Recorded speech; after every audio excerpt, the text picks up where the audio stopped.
Hello. In this video, we'll show you how to place an order on InterestPrint. You can place an order either through the cart or by uploading a CSV file. 1. Place an order via cart. First, we'll guide you through placing an order using the cart. Start by choosing a product and creating your own design. Once you've finished and saved your design, you can either preview it or add it directly to your cart.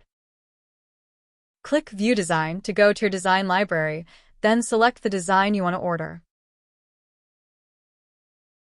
Click Add to Cart, choose the size, and enter the shipping information.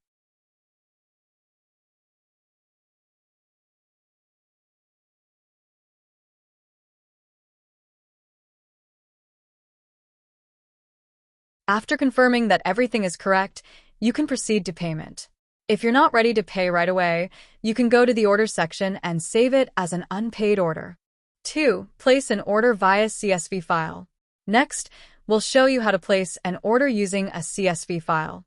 Just like before, start by creating your design. Then go to the Design section and copy the design SKU. Enter the SKU into the CSV file, along with the size, quantity, and shipping details. Please note, if your order includes multiple products, separate them with commas. Once everything is filled in, upload the CSV file. When the upload is successful, your order will appear in the order dashboard. You can then proceed to pay for multiple orders in bulk. That's it. Thanks for watching.